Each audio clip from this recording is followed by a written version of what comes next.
లో మీ laptop public IP address ఇచ్చేసి ఒక కోడ్ నెంబర్ అసైన్ చేసేసి ఈ కోడ్లో ఈ HTML అప్లికేషన్ ఉంది. ఎవరైనా యూజర్స్ నీ ఐపీ అడ్రస్ తెలిస్తే అది కొట్టి కోడ్ నెంబర్ పెడితే డైరెక్ట్ నీ HTML పేజ్ అనేది వ్యూ అవుతుంది. అది వ్యూ అవ్వాలంటే కంటిన్యూస్గా నువ్వు ల్యాప్టాప్ ఆన్లో పెట్టాలి. అంటే నీ ప్రాసెసర్ ఖర్చు అవుతుంది, నీ ర్యామ్ ఖర్చు అవుతుంది, నీ హార్డ్వేర్ అంతా ఖర్చు అవుతుంది. కాబట్టి అప్పుడేం చేసేది కంటిన్యూస్గా రన్ అవ్వాలి. అంటే పవర్ సప్లై కూడా ఆగకూడదు, నీ సిస్టమ్ కూడా ఫీల్ అవుతుంది అలా కంటిన్యూస్గా రన్ అవ్వాలంటే. సరే అప్పుడు ఏం చేశారు, ఒక అప్లికేషన్ రన్ అవ్వాలంటే దీనికన్నా నాకు అడ్వాన్స్ మోడల్ తేవాలని చెప్పేసి ఏంటంటే సర్వర్స్ అనేది ఇంట్రడ్యూస్ చేశారు. సర్వర్స్ అంటే ఏం లేదు, ఒక ల్యాప్టాప్ పోతుంది అన్నీ పోతాయి కాబట్టి మనం ఏంటంటే సర్వర్ అనేది ఇంట్రడ్యూస్ చేశాం. డేటా సెంటర్ అంటే ఇది ఆ ల్యాప్టాప్ చూసి మౌంట్ ఉంది కదా, ఆ మౌంట్ని ర్యాక్స్లో ఫిల్ చేస్తాం. అది సర్వర్ అంటే. ఆ డేటా సెంటర్ అంటే మొత్తం మేనేజ్ చేసుకుంటుంది. లైక్ నెట్వర్కింగ్ కానీ, వాటి సిస్టమ్కి సరిపడే కూలింగ్ కానీ, ఇంటర్నెట్ కానీ, ఎలక్ట్రిసిటీ కానీ మొత్తం అంతా డేటా సెంటర్ చూసుకుంటుంది. అలాగే ఇప్పుడు డేటా సెంటర్ అంటే ఎందుకు వచ్చిందంటే, ఇదివరకు ఏం చేసేవారంటే కంపెనీస్ వాళ్ళు అప్లికేషన్ తయారు చేసుకుని ఉంచుకోరు. వాళ్ళు ఏం చేసేవారంటే సర్వర్ కొనివ్వరు. సర్వర్ అని కొట్టమంటే చాలా కాస్ట్, వాళ్ళ కంపెనీ వాళ్ళు భరించేవారు. మెయింటెనెన్స్ కానీ మొత్తానికి కంపెనీ చూసుకునేది. నెట్వర్క్ కానీ ఏం ఇష్యూ వచ్చినా కానీ, ఒకవేళ సర్వర్ కాలిపోయినా కానీ, మన అప్లికేషన్ రీచ్ అవ్వలేకపోయినా కానీ వాళ్ళు పెట్టిన అమౌంట్ అంతా లాస్టే కదా. సో ఏం చేసిందంటే అప్పుడు AWS 2004లో ఇనిషియేటివ్ తీసుకున్నమాట. ఇక్కడ ఏదో బిజినెస్ చేయొచ్చు అనే థాట్తో ముందుకు వచ్చింది. నేనేం చెప్తాను, AWS ఏమన్నారంటే నేను ఒక సర్వర్లో కొంటా, ఈ సర్వర్ మేనేజ్ చేస్తా, ఈ సర్వర్లో సర్వీసెస్ మీరు యూటిలైజ్ చేసుకోండి. లైక్ ఆ ప్రాసెసర్ కానీ ఇవన్నీ మీరు మీ VMs లాంచ్ చేసుకోవడానికి యూజ్ చేసుకోండి, వర్చువల్ మిషన్ లాంచ్ చేసుకుని యూజ్ చేసుకోండి. నాకు మీరు ఏం చేస్తారంటే రెంట్ మెయింటైన్ మీరు వాడుకున్నారు. మీరేం మెయింటైన్ చేయక్కర్లేదు, మీరేం పవర్ కటింగ్ ఏం చూసుకోక్కర్లేదు, నేను చూసుకుంటాను అన్ని. సో మీరు రన్ చేయండి మీ అప్లికేషన్ అనేది చెప్పింది. అప్పుడు ఈ AWS, ఈ Azure ఇవి వచ్చాయన్నమాట. ఎగ్జిస్టింగ్ క్లౌడ్ అంటారు. మన సింపుల్గా చెప్పిన AWS క్లౌడ్, Azure క్లౌడ్ అంటే అది క్లౌడ్ అంటే. క్లౌడ్లో మల్టిపుల్ ఆఫ్ సర్వీసెస్ ఉంటాయి. నెట్వర్కింగ్ అని, VMs అని, స్టోరేజ్ అని, డేటాబేసెస్ అని, ప్lenty ఆఫ్ సర్వీసెస్ ఉంటాయి. క్లౌడ్ కంప్యూటింగ్ సర్వీసెస్ అంటే కంప్యూటేషన్కి పర్పస్ యూజ్ అయ్యే సర్వీసెస్ అంటారు. ఓకే, హిస్టరీ చూసుకుంటే అది క్లౌడ్ కంప్యూటింగ్ అంటే ఏంటంటే, cloud computing is a delivery of computing services over the internet where we can access and we can use to share resources like storage, applications, networking and databases and etc. ఏమన్నా service ఉంటాయి ఏంటిది అంటే high reliability, high accessibility అదంతా వాళ్ళు చూసుకుంటారు. AWS వాళ్ళు provide చేస్తారు. అంటే మనం ఇచ్చిన రిక్వైర్మెంట్స్ బట్టి వాళ్ళు ఇస్తారు మనకి. అంతేగాని మన అప్లికేషన్ పెట్టేసా అంటే అన్నీ వచ్చాయి. అవి కూడా ఉన్నాయి. నెక్స్ట్ వస్తుంది పబ్లిక్ క్లౌడ్. అంటే మొత్తం 3 టైప్స్ ఆఫ్ క్లౌడ్స్ ఉంటాయి. మన పబ్లిక్ క్లౌడ్ అంటే లైక్ AWS క్లౌడ్ లాంచ్ చేస్తుంది, ఒక డేటా సెంటర్ లాంచ్ చేస్తుంది. దానికి నువ్వైనా నేనైనా ఆర్గనైజేషన్ ఎవరైనా యాక్సెస్ అయ్యి సర్వీసెస్ని యూటిలైజ్ చేసుకోవచ్చు. ప్రైవేట్ క్లౌడ్ అంటే మీకు ఫస్ట్ చెప్పాం కదా, కంపెనీస్ వారు మెయింటైన్ చేసుకునే సర్వీసెస్ని ప్రైవేట్గా అంటారు. అంటే కొంతమంది మాత్రమే యాక్సెస్ చేయగలరు. అంటే with in that company members కానీ వాళ్ళు మాత్రమే యాక్సెస్ చేసుకునే ప్రైవేట్ క్లౌడ్. హైబ్రిడ్ ఏంటంటే ఫర్ సపోజ్ మాకు ఒక స్టోరేజ్ క్లౌడ్ ఒకటి ఉంది, అప్లికేషన్ క్లౌడ్ ఒకటి ఉంది. నేనేం చేస్తాను, స్టోరేజ్ క్లౌడ్ అనేది నేను తీసుకుంటాను. ఎందుకంటే SBI ఇలాంటి బ్యాంకింగ్స్ చూసాను మీరు, వాళ్ళు ఏంటి AWSలో వీటిలో పెట్టుకోరు వాళ్ళ డేటా అంతా. వాళ్ళు ఒక సెపరేట్ క్లౌడ్ మెయింటైన్ చేస్తారు, అప్లికేషన్ కోసం సెపరేట్ క్లౌడ్ మెయింటైన్ చేస్తారు. డేటాబేస్ అంతా ఒక క్లౌడ్ వాళ్ళు మెయింటైన్ చేసుకుంటారు. వాళ్ళు దాన్ని ప్రైవేట్ అనుకుంటారు. వాళ్ళు పబ్లిక్ అనేది AWS Azure ఉంటాయి కదా, దాన్ని ప్రైవేట్ అనుకుంటారు. సరే దాన్ని ప్రైవేట్ పబ్లిక్ అనుకుంటారు. వాళ్ళు ఏం చేస్తారు, వాళ్ళ అప్లికేషన్ ఇంటర్ఫేస్ మాత్రం అందులో ఉంచుతారు, వేరే డేటా మొత్తం ఇక్కడే స్టోర్ అవుతుంది. దీని రెండింటికి మంచి కనెక్టింగ్ బిల్డ్ చేస్తారు వాళ్ళు, నెట్వర్కింగ్ కనెక్షన్. దాన్ని హైబ్రిడ్ అంటే ప్రైవేట్ వాడుకుంటాడు, అలాగే పబ్లిక్ కూడా వాడుకుంటారు. రెండు మిక్సింగ్ వాడుకునేది హైబ్రిడ్ క్లౌడ్ అంటారు. Next services, types of services cloud. మొత్తం సర్వీసెస్ అంటే like private cloud, completely private cloud. అంటే what are the resources like application కానీ, స్టోరేజ్ కానీ, రన్ కానీ, మిడిల్వేర్ కానీ, OS కానీ, సర్వర్స్ కానీ, స్టోరేజ్ కానీ ఇవంతా ఒకరి చేతిలో ఉంటాయి. లైక్ కంపెనీ చేతిలోనే ఉంటాయి. అంటే ఆన్ ప్రెమిసెస్ లైక్ ఆర్గనైజేషన్ చేతిలోనే ఉంటాయి, బయటికి ఎవరికి ఎలా ఉండవు. అదే వేరే ఇన్ఫ్రాస్ట్రక్చర్ అయితే కోడ్ అంటే, ఇన్ఫ్రాస్ట్రక్చర్ అయితే సర్వీస్ అంటే, ఇన్ఫ్రాస్ట్రక్చర్ అంటే హాఫ్ ఆఫ్ ద లేయర్ వరకు మన హ్యాండిల్లో ఉంటుంది, half of the layer providers like Azure, GCP వీళ్ళ హ్యాండిల్లో ఉంటాయి. లైక్ అందులో మనం చూసుకుంటే అప్లికేషన్ ఒకటి, స్టోరేజ్ ఒకటి, రన్ టైమ్ ఒకటి, మిడిల్వేర్ ఒకటి, OS ఒకటి, ఇవి మన హ్యాండిల్లో ఉంటాయి. అంటే మనం ఇంక్రీజ్ చేసుకోవచ్చు, డిక్రీజ్ చేసుకోవచ్చు, స్టోరేజ్ పెంచుకోవచ్చు, తగ్గించుకోవచ్చు, అప్లికేషన్ డిప్లాయ్ చేసుకోవచ్చు. ఇవన్నీ మన చేతుల్లో ఉంటాయి. మిగతా తీసుకుంటే మిగతావన్నీ AWS వాటి కానీ, థర్డ్ పార్టీ క్లౌడ్ ప్రొవైడర్స్ అనే వాళ్ళు ఇస్తారు. వాళ్ళు యాక్సెస్ చేస్తారు, వాళ్ళు మెయింటైన్ చేసుకుంటారు వాళ్ళు ఉంటారు. నెక్స్ట్ అప్లికేషన్ ప్లాట్ఫామ్ మీద సర్వీస్ ఏంటంటే అప్లికేషన్ ఒకటి, స్టోరేజ్ ఒకటి మనం తీసుకుంటాం, మిగతాదంతా ప్రొవైడర్స్ చూసుకుంటాం. లైక్ నా దగ్గర ఒక అప్లికేషన్ ఉంది, నాకు క్లౌడ్ అంటే ఏంటో తెలియదు, జస్ట్ నేను అప్లికేషన్ రన్ చేసుకున్నాను వాడుకుంటా అంటే అందులో డిప్లాయ్ చేసుకోవచ్చు. నీకు నువ్వు కోడ్ బిల్డింగ్లో పనిలో ఉండొచ్చు, మిగతాదంతా AWS క్లౌడ్ ప్రొవైడర్స్ చూసుకుంటారు. అది సాఫ్ట్వేర్ యాజ్ సర్వీస్ అంటే నీకు కంప్లీట్గా సాఫ్ట్వేర్ డెలివరీ చేస్తారు. లైక్ ఈమెయిల్ వాడుతున్నాం, ఈమెయిల్ ఎక్కడ స్టోర్ అవుతుంది, మన మెయిల్స్ ఎక్కడ స్టోర్ అవుతుంది, సర్వర్లోనే కదా. అది నువ్వు మేనేజ్ చేస్తాను, మెయింటైన్ చేస్తాను, నువ్వే మేనేజ్ చేయడం, నువ్వే మెయింటైన్ చేయాలి. అంటే ఒక సాఫ్ట్వేర్ని అదే సర్వీస్గా మనం కాకుండా వేరే వాళ్ళు మెయింటైన్ చేస్తాం. అది సాఫ్ట్వేర్ యాజ్ సర్వీస్. నెక్స్ట్ అసలు ఎజ్యూర్ ఎవరు అంటే మేము లాస్ట్ 4 days వర్క్షాప్లో మేము ఎజ్యూర్ క్లౌడ్ మీద వర్క్ చేసాం. కాబట్టి ఎజ్యూర్ అనేది ఒక మైక్రోసాఫ్ట్ బేస్డ్ క్లౌడ్. అది మొత్తం మైక్రోసాఫ్ట్ మేనేజ్ చేస్తే data centres all over the వరల్డ్లో వాళ్ళకి చాలా డేటా సెంటర్స్ ఉన్నాయి. లైక్ అరౌండ్ 32 డేటా సెంటర్స్ ఉన్నాయి. వాళ్ళు అందులో మన అప్లికేషన్స్, మన బిల్డ్ చేసిన అప్లికేషన్ కానీ, బిజినెస్ మ్యాన్ బిల్డ్ చేసిన అప్లికేషన్ కానీ వాళ్ళు అనేది హోస్ట్ చేసి రన్ చేస్తూ ఉంటారు అన్నమాట. వాళ్ళు మేనేజ్ చేసుకుంటారు మన అప్లికేషన్ సర్వర్స్ ప్రొవైడ్ చేసి. నెక్స్ట్ టెనెంట్ ఐడి అంటే ఒక ఎజ్యూర్ సబ్స్క్రిప్షన్ ఉంటుంది. అది వాడు యూనిక్ ఉంటుంది. అంటే ఒక ఆర్గనైజేషన్ మేనేజర్ అలాగో వాటికి ఎంత సబ్ యూజర్స్ ఎలాగో ఒక ఎజ్యూర్ అకౌంట్ అనేది ఒకటి తీసుకుంటారు. వాటికి మల్టిపుల్ ఆఫ్ యూజర్స్ ఉండొచ్చు, మల్టిపుల్ ఆఫ్ సబ్స్క్రిప్షన్స్ ఉంటాయి. సబ్స్క్రిప్షన్స్ అంటే ప్లాన్, అంటే నువ్వు ఏ బేసిస్ మీద తీసుకున్నావు, అంటే 1 year ప్లాన్ మీద తీసుకున్నావా, లేకపోతే పే యాజ్ యూ గో అంటే ఎంత వాడాలో అంత కట్టేది చూసుకున్నావా అనేది సబ్స్క్రిప్షన్ బేస్కి వస్తాయి. సబ్స్క్రిప్షన్ బేస్లో అంటే నువ్వు ఏవైతే రిసోర్సెస్ యూజ్ చేసావు దానికి మాత్రం పే చేస్తావు సబ్స్క్రిప్షన్ బేస్డ్ అంటే. Next resources. ఎజ్యూర్లో మామూలుగా ఓవరాల్ 200+ రిసోర్సెస్ ఉన్నాయి. లైక్ VM కానీ, VNet కానీ, నెట్వర్కింగ్ కానీ, స్టోరేజ్ కానీ, ఇవన్నీ రిసోర్సెస్ అంటారు. అంటే ఎజ్యూర్ ప్రొవైడ్ చేసే సర్వీసెస్ మనం రిసోర్సెస్ అంటారు. మనం వాడుకున్నాం కాబట్టి ఎజ్యూర్ సర్వీసెస్ రిసోర్సెస్ అంటున్నాం. ఎజ్యూర్ స్టోరేజ్ రిసోర్స్ గ్రూప్ అంటే ఏంటంటే ఒక అప్లికేషన్ లాంచ్ చేసినప్పుడు మనకి VM కావాలి, స్టోరేజ్ కావాలి, నెట్వర్కింగ్ కావాలి. ఫర్ సపోజ్ బేసిక్ ఇదంతా మనం గ్రూపింగ్లో చూసుకుంటాం. లైక్ ఒక గ్రూప్లో ఫిక్స్ చేసి పెట్టుకుంటాం పక్కన. అంటే ఒక అప్లికేషన్ లాంచ్ చేసినప్పుడు VM ఒక చోట లాంచ్ చేసి ఇవన్నీ గ్రూప్లో ఉంటే మనం మేనేజ్ చేసుకుందాం కానీ యాక్సెస్ చేసుకుందాం కానీ ఈజీ ఉంటుంది. కాబట్టి మనం రిసోర్స్ గ్రూప్ అనేది బిల్డ్ చేసుకుని అది ఒక కంటైనరైజేషన్. వితౌట్ రిసోర్స్ గ్రూప్ మనం ఎజ్యూర్లో కానీ ఏదైతే ఏది క్రియేట్ చేయాలి. రిసోర్స్ గ్రూప్ అనేది మ్యాండేటరీ ఎజ్యూర్లో అయితే. వేరే AWSలో అయితే ఏం అక్కర్లేదు, కానీ ఎజ్యూర్లో అయితే కంపల్సరీ మ్యాండేటరీ. ఏదైనా సర్వీస్ లాంచ్ చేయాలన్నా కానీ, క్రియేట్ చేయాలన్నా కానీ రిసోర్స్ గ్రూప్ అయితే మ్యాండేటరీ. ఇక్కడ ఒక containerisation location where we group of resources అంటే మనం కంప్లీట్గా రిసోర్స్ అనేది గ్రూప్ చేస్తాం.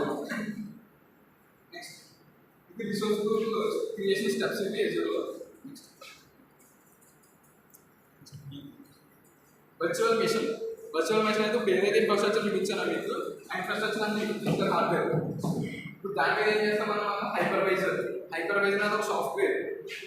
ఆ సాఫ్ట్వేర్ ఏం చేస్తుందంటే నీకు మల్టిపుల్ వర్చువల్ మెషిన్స్ లాంచ్ చేసుకోవడానికి యూజ్ అవుతుంది. అంటే మనం ఎప్పుడన్నా మీరు ల్యాప్టాప్స్లో కానీ ఒరాకిల్ VM అని ఎవరైనా ఇన్స్టాల్ చేశారా, వాళ్ళు తెలుస్తుంది VM ఎలా రన్ అవుతుంది అనేది. మనం ఏం చేస్తే ఇనిషియల్గా VM ఇన్స్టాల్ చేసుకున్నప్పుడు మనం వర్చువల్ మెషిన్ కాన్ఫిగరేషన్ ఇస్తాం. అంటే ఇంత అమౌంట్ ఆఫ్ OS నువ్వు తీసుకో, ఇంత అమౌంట్ ఆఫ్ హార్డ్వేర్ నాకు ఇవి అని వాటికి అదే హైపర్వైజర్ ఏం చేస్తారు, సెపరేట్ చేసి ఒక OS రన్ చేసుకుంటా నీకు ఫ్లెక్సిబిలిటీ కింద ప్లాట్ఫామ్ రిలీజ్ చేస్తారు. అదేమనుకుంటా నేను ఫిజికల్ పోస్ట్ అనుకుంటాను. అంటే నేనే మొత్తానికి అథారిటీ అంతా నాదే అనుకుని ఉంటాను. దాన్ని OS అని.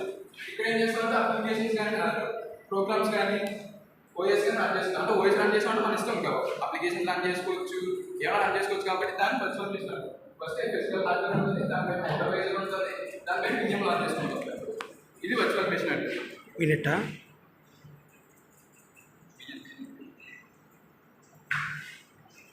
VNet అంటే ఇందాక నేను చూపించాను కదా, ఒక హార్డ్వేర్ మీద మల్టిపుల్ ఆఫ్ VMs క్రియేట్ చేయొచ్చు కదా. Okay, multiple of VMs create చేశారు. నువ్వు VM క్రియేట్ చేసి నేను VM క్రియేట్ చేశాను. నా VMలో సెక్యూరిటీ ఫాల్ట్స్ ఉన్నాయి. సో అదే ఒక హార్డ్వేర్ మీద కదా రన్ అవుతుంది. అంటే ఇంకో పక్కన ఉన్న VM కూడా డ్యామేజ్ చేయొచ్చు కదా సెక్యూరిటీ ఇష్యూస్ వల్ల. అప్పుడు ఇదంతా చూసి ఏం చేశారంటే ఎజ్యూర్ కానీ AWS కానీ ఏం చేశారంటే ఒక వర్చువల్ నెట్వర్క్ తీసుకొద్దామని చెప్పేసి ఒక ఐసోలేటెడ్ సెక్యూరిటీ ఇచ్చారు మన నెట్వర్క్. అంటే ఆ నెట్వర్క్లో మనం తప్పించి ఇంకెవరో లాంచ్ చేయలేము VMs. ఆ నెట్వర్క్ మనకి ఎలా బిల్డ్ చేశారంటే IP అడ్రస్ రేంజ్ ఇస్తారు మనకి.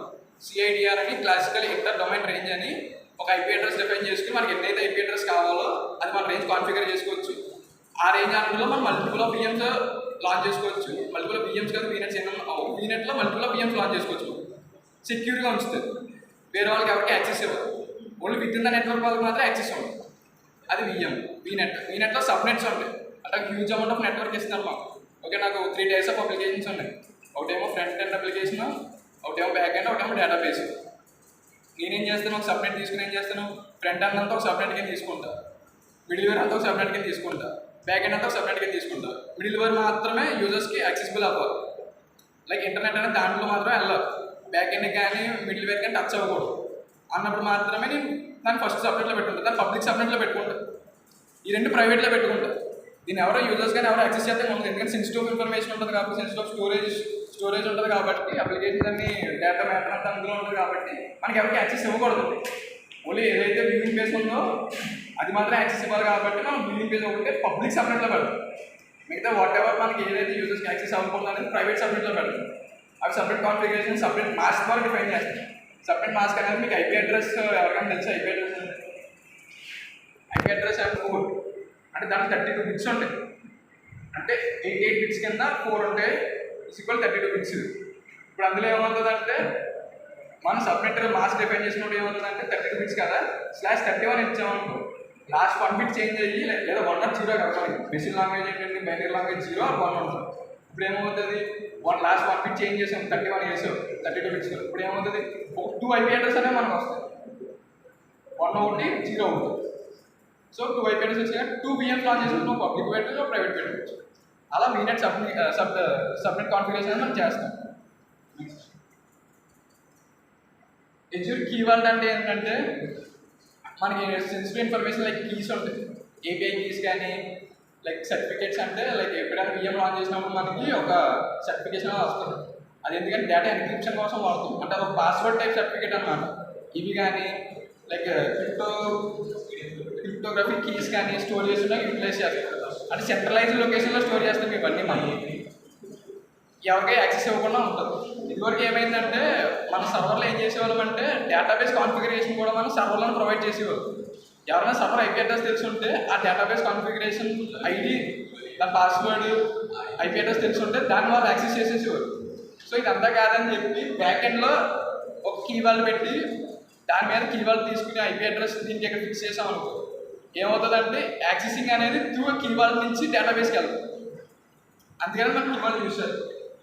Next storage account. Storage account అంటే ఎజ్యూర్లో స్టోరేజ్ అకౌంట్ అంటే multiple of storage systems like block, file system కానీ, క్యూస్ కానీ, స్టాక్స్ కానీ, టేబుల్స్ కానీ ఇవన్నీ ఒక గ్రూపుల్లో ఆర్గనైజ్ చేస్తాం కోసం స్టోరేజ్ అకౌంట్ వాడతాం.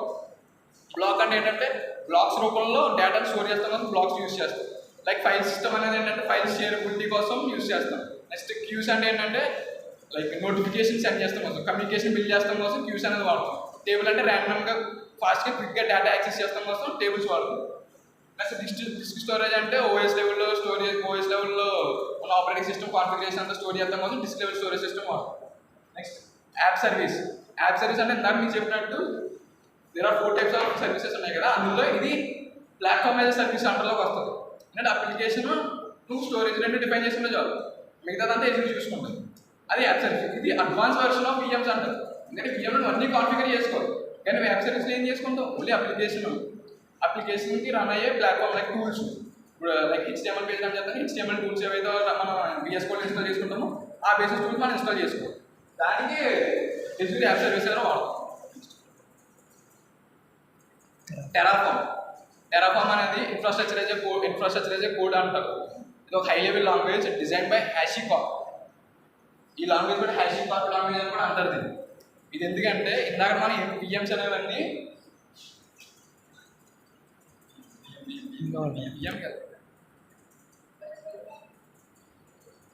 ఇదంతా ఇందాక ఏం చేసామంటే మనం ఇదేరా ఇన్ఫ్రాస్ట్రక్చర్ వీనెట్ ఒక ఇన్ఫ్రాస్ట్రక్చర్ కింద తీసుకుంటే అది మనం గ్రాఫికల్ యూజర్ ఇంటర్ఫేస్ ద్వారా మనం డిజైన్ చేసాం. నార్మల్గా మనకి ఇది కావాలని చెప్పేసి అక్కడ క్లిక్ చేసి ఆప్షన్ తీసుకున్నాం. అదే టెరాఫామ్ ఎందుకు ఉపయోగపడుతుంది అంటే కోడ్ బేస్డ్ ఇన్ఫ్రాస్ట్రక్చర్ క్రియేట్ చేద్దాం వాడతాం. అంటే VM క్రియేట్ చేయాలంటే నువ్వు కోడ్ యూజ్ చేసి క్రియేట్ చేయొచ్చు. లైక్ ప్రొవైడర్ ఎగ్జిల్, నేను ఎజ్యూర్లో క్రియేట్ చేసిన కాబట్టి నా provider axle, tenant ID certificate, resource group అని చెప్పాను కదా, నేను రిసోర్స్ గ్రూప్ క్రియేట్ చేస్తాను. నేను ఎజ్యూర్లోకి వెళ్ళకుండా ఇంకా పార్ట్ ఓపెన్ చేయకుండా UAE చూడకుండా వెబ్సైట్ ఏం చూడకుండా నార్మల్గా నేను కోడ్ బేస్డ్గా క్రియేట్ చేస్తాను. ఎజ్యూర్ రిసోర్స్ గ్రూప్ క్రియేట్ చేస్తాను, నెక్స్ట్ వర్చువల్ మెషిన్ క్రియేట్ చేస్తాను. లైక్ ఇలాగ ఇంటర్ఫేస్కి వెళ్ళకుండా with tenant ID and subscription ID ద్వారా మనం ఏంటంటే టెరాఫామ్లోకి వెళ్ళి నా ప్రొవైడర్ వీడు నాకు ఇవి రిసోర్సెస్ కావాలని నేను క్రియేట్ చేసుకున్నాను అని చెప్పి క్రియేట్ చేసుకోవచ్చు. దానికి మెయిన్గా 4 కమెంట్స్ అనేవి ఉంటాయి. Terraform in it, Terraform plan, Terraform apply, Terraform destruct. Terraform in it అనేది ఎందుకు యూజ్ అవుతుంది అంటే ఇనిషియలైజ్ చేయడానికి ఉపయోగపడుతుంది. ఏదైతే టెరాఫామ్ కాకపోతే ఇది ఎందుకు వచ్చిందని first of all Terraform order చెప్తా. టెరాఫామ్ ఎందుకు వచ్చిందంటే ఇప్పుడు AWSలో ఇన్ఫ్రాస్ట్రక్చర్ కోడ్ బేస్డ్ బిల్డ్ చేయాలంటే క్లౌడ్ ఫ్రంట్ కావాలి. ఎజ్యూర్లో బిల్డ్ చేయాలంటే ఎజ్యూర్ ఆర్ఎం అంటారు, ఎజ్యూర్ రిసోర్స్ మేనేజ్మెంట్ అనేది కావాలి. ఇలా ఒక్కొక్క క్లౌడ్కి ఒక్కొక్క స్పెసిఫిక్ అంటూ ఉంటాయి. సో హ్యాషీ కార్ప్ ఏం చేస్తాడు, వీటిలన్నింటికి కనుక యూనిక్ స్క్రిప్టింగ్ తీసుకొస్తానని చెప్పి ఇది టెరాఫార్మ్ అనే స్క్రిప్టింగ్ తీసుకొచ్చాడు. ఇది వైడ్లీ యూజ్డ్ టెక్నాలజీ టూల్. ఇది ఏ క్లౌడ్లో కన్నా మ్యాచ్ అవుతుంది, ఏ సర్వీసెస్ కన్నా మ్యాచ్ అవుతుంది. బట్ ఏదైనా డిఫైన్ చేద్దామా, ప్రొవైడర్ డిఫైన్ చేస్తే మాత్రం అది డిఫైన్ అయిపోతుంది. కాబట్టి మల్టిపుల్ ఆఫ్ కోడింగ్ నేర్చుకోవాలని చెప్పేసి ఏం చేశాడు టెరాఫార్మ్ వాడు, ఓకే నేను ఒక బిల్డ్ చేస్తా ఆ స్క్రిప్టింగ్ లాంగ్వేజ్ అది దేనికైనా అప్లై అవుతుంది అని చెప్పి వాడే ఒక డాక్యుమెంటేషన్ ప్రిపేర్ చేసేది. అంత మీకు కోడే రాసింది కాదు, జస్ట్ కాపీ పేస్ట్ చేసుకోవచ్చు, ఎవరైనా కాపీ పేస్ట్ చేసుకోవచ్చు. టెరాఫార్మ్ డాక్యుమెంటరీ ఉంటుంది, టెరాఫార్మ్ డాక్యుమెంటరీలోకి వెళ్తే ఏడబ్ల్యూఎస్ కోడ్ కానీ, ఎజ్యూర్ కోడ్ కానీ, జీసీపీ కోడ్ కానీ ఇవన్నీ అక్కడే మనకి కనిపిస్తాయి. సో అక్కడ నుంచి drag and drop light changes చేసుకోవాలి. కానీ స్క్రిప్ట్ అర్థం చేసుకుంటే చేంజెస్ అనేది ఈజీగా చేసుకుని ఎక్స్క్యూట్ చేసుకోవచ్చు. అదే ఒకవేళ ఒక ఇన్ఫ్రాస్ట్రక్చర్ లాంచ్ చేయాలని, ఒక బియ్యం లాంచ్ చేయాలనుకో, నీకు అరౌండ్ 5 minutes కాస్ట్ టైం పడుతుంది. ఒక కంపెనీ అంటే ఒక బియ్యమే లాంచ్ చేయదు కదా, మల్టిపుల్ ఆఫ్ ఒక 100 బియ్యం లాంచ్ చేయదు. అట్ ఏ టైం ఒక 100 బియ్యం లాంచ్ చేయాలంటే ఎంత టైం పడుతుంది, చాలా టైం పడుతుంది కదా. అందుకని చెప్పి టెరాఫార్మ్ ఇంట్రడ్యూస్ చేశారు. Infrastructure as a code service అంటారు.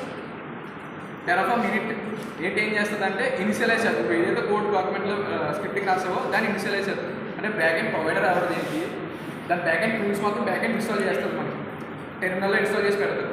నెక్స్ట్ టెరాఫార్మ్ ప్లాన్ అంటే ఏంటంటే ఒక లేఅవుట్ అనమాట. ఏవైతే ప్లాన్ చేసినా అన్నీ వచ్చినాయా లేదా చెక్ చేసుకున్నాక ఒక ప్లాన్ సిస్టమ్ చూపిస్తారు. ఆ ప్లాన్ క్లిక్ చేయగానే నువ్వు ఏదైతే ప్లాన్ చేసుకున్నావో, ఏదైతే కాన్ఫిగర్ చేసుకున్నావో అవన్నీ నీ డెస్టినేషన్ స్టేట్కి వెళ్తున్నా లేదనేది డైరెక్ట్ అది వెళ్ళిపోతుంది. డెస్టినేషన్ స్టేట్ క్రియేట్ అయి చూపిస్తుంది మనకి. అంటే క్రియేట్, అప్డేట్, డిస్ట్రాయ్. అంటే క్రియేట్ అంటే నువ్వు క్రియేట్ చేసుకునే రిసోర్సెస్ ఎన్ని, నెక్స్ట్ అప్డేట్ అంటే నువ్వు ఏమైనా చేంజెస్ చేసుకుని ప్లాన్లో ఏమన్నా ఇది మార్చాలని చెప్పి అప్డేట్ చేసుకున్నావు అదొకటి. డిస్ట్రాయ్ లైక్ ఇది ఎలిమినేట్ చేసి రిసోర్స్లో కంప్లీట్గా ఎలిమినేట్ చేసేది ఒకటి, దాన్ని డిస్ట్రాయ్ అంటారు. నెక్స్ట్ టెరాఫార్మ్ డిస్ట్రాయ్, నువ్వు ఏదైతే సర్వీస్ స్క్రిప్ట్లో రాసావో, ఏదైతే రిసోర్సెస్ స్క్రిప్ట్లో రాసావో అవన్నీ వన్ క్లిక్తో మొత్తాన్ని ఇన్ఫ్రాస్ట్రక్చర్ డౌన్ చేసేస్తారు మొత్తం.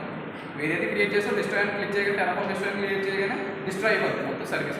అది Terraform unit to apply destroy plan. Pipelines అని ఎందుకు ఇంట్రడ్యూస్ అయ్యాయి అంటే pipeline is a set of automation tools అంటారు దాన్ని డెవాప్స్లో అయితే. ఎందుకంటే ఒక అప్లికేషన్ బిల్డ్ చేసాం మనం, ఒక అప్లికేషన్ బిల్డ్ చేసినప్పుడు దాన్ని డెలివరీ చేసాం, డిప్లాయ్మెంట్ అన్నీ అయిపోయినాయి. ఇప్పుడు ఏంటంటే అందులో ఒక కొత్త ఫీచర్ యాడ్ అయ్యింది. ప్రతి ఎవ్రీ టైం కొత్త ఫీచర్స్ అనేవి యాడ్ అవుతూ ఉంటాయి. ఆ కొత్త ఫీచర్స్ అనేది కంటిన్యూస్గా ఇంటిగ్రేట్ చేస్తాం మనం, దాన్ని సిఐ అంటారు, కంటిన్యూస్ ఇంటిగ్రేషన్ చేస్తాం. అండ్ డెలివరీ చేయాలి కదా, ఇంటిగ్రేషన్ అయిన తర్వాత కోడ్లోకి. సో డిప్లాయ్మెంట్ ద్వారా అంటే కంటిన్యూస్ డిప్లాయ్మెంట్ ద్వారా డెలివరీ చేస్తాం. ఇది సిఐసిడి అంటారు. నెక్స్ట్ ఇందులో ఏంటంటే fast delivery, next automation testing, more reliability ఉంటుంది. మేము ఇందులో ఈ 4 days వర్క్షాప్లో మేము ఏం చేసామంటే classical pipe line and script based pipe line call YAML pipe line అనేవి డిజైన్ చేసాం.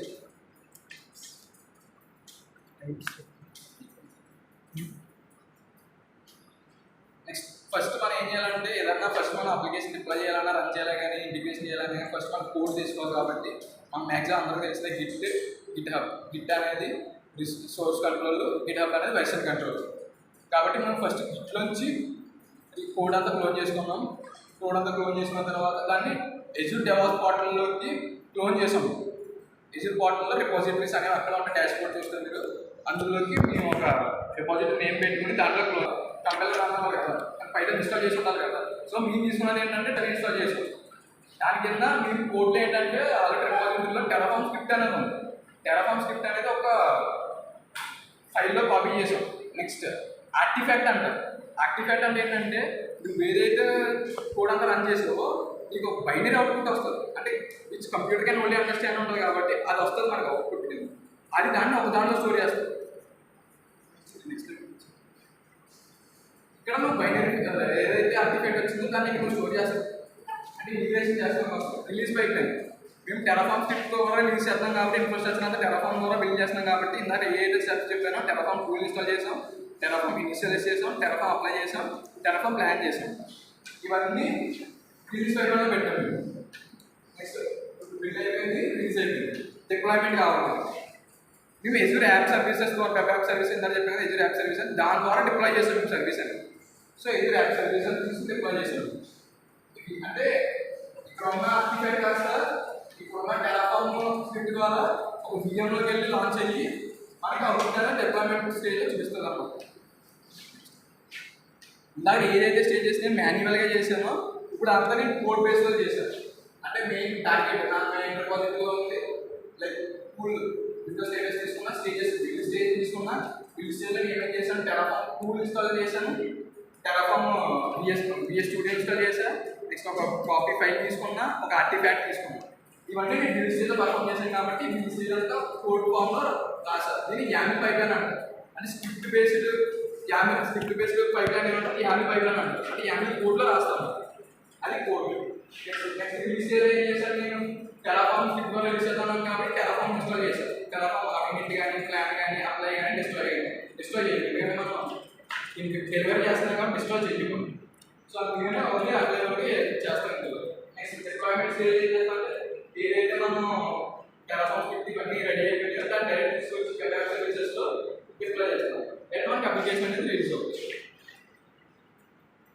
ఇది మేము పోస్ట్ చేసిన web application. Next classical pipeline YAML pipeline difference ఏంటంటే క్లాసికల్ అనేది యూజర్ ఫ్రెండ్లీ, ఏదో గ్రాఫికల్ యూజర్ ఇంటర్ఫేస్ ఉంటుంది కాబట్టి user friendly drag and drop ఆప్షన్సే కాబట్టి యూజర్ ఫ్రెండ్లీ. ఫాస్ట్గా సెటప్ చేసుకోవచ్చు. మనం ఏదైనా కావాలి పైప్లైన్ ఏమైనా కావాలంటే ఫాస్ట్గా సెటప్ చేసుకోవచ్చు. Next when it comes Yami pipeline code based completely మనం కోడ్ రాయాలి కాబట్టి code based Yami pipelines high flexibility ఉంటుంది. అంటే నువ్వు first stage build stage run అయితేనే నువ్వు రిలీజ్ స్టేజ్ చేయగలవు. అది మొత్తం ఇంటిగ్రేటెడ్గా హై ఫ్లెక్సిబిలిటీ అంటే ఇంటిగ్రేటెడ్గా ఒకే స్క్రిప్ట్లో రాసేస్తాం. స్టేజింగ్ డిఫైన్ చేసుకుని బిల్డ్ రిలీజ్ డిప్లాయ్ 3 స్టేజ్లు ఒకే కోడ్ బేస్లో రాస్తారు కాబట్టి ఇది హై ఫ్లెక్సిబుల్గా ఉంటుంది అనమాట. నెక్స్ట్ డిసడ్వాంటేజ్ చూసుకుంటే లిమిటెడ్ ఫ్లెక్సిబిలిటీ. ఎందుకంటే ఫస్ట్ స్టేజ్ రన్ అవుతుంది, సెకండ్ స్టేజ్ రన్ అవుతుంది. ఫస్ట్ స్టేజ్ రన్ అవుతుంది, సెకండ్ స్టేజ్ కూడా రన్ అవుతుంది కాబట్టి ఇది limited flexibility. No version control. ఇందులో ఏంటంటే కొత్త వెర్షన్స్ ఏమైనా వస్తే కంట్రోల్ చేయలేము. బట్ దాంట్లో మనం వెర్షన్ కంట్రోలింగ్ ఏం చేయగలం. ఎందుకంటే కోడ్ బేస్లో వెర్షన్ మారితే ఆటోమేటిక్గా అయిపోతుంది కాబట్టి దాంట్లో వెర్షన్ కంట్రోలింగ్ ఉంటుంది. స్టార్టింగ్ ఇనిషియల్ స్టేజెస్ వాళ్ళకి ఏంటంటే ఇది కోడ్ బేస్డ్ కదా అని కొమ్ముని అర్థం అవ్వదు, కానీ ఉండి కొద్దంటే అర్థం అవుతుంది. అంటే స్టార్టింగ్ స్టెప్ అనేది కొద్దిగా క్రూషియల్ ఉంటుంది. అంటే కోడ్ రాయాలి కాబట్టి కోడ్ ఎలాగా అంటే ఇండెంటేషన్స్ కూడా ఉంటాయి. పైథాన్ ఇండెంటేషన్స్ ఎలా వస్తాయి, ఇందులో ఇండెంటేషన్స్ ఎలా ఉంటాయి కాబట్టి ఇది కొద్దిగా స్టార్టింగ్ ఇనిషియల్గా వచ్చే వాళ్ళకి ఇది కొద్దిగా కష్టం. అది డిసడ్వాంటేజెస్.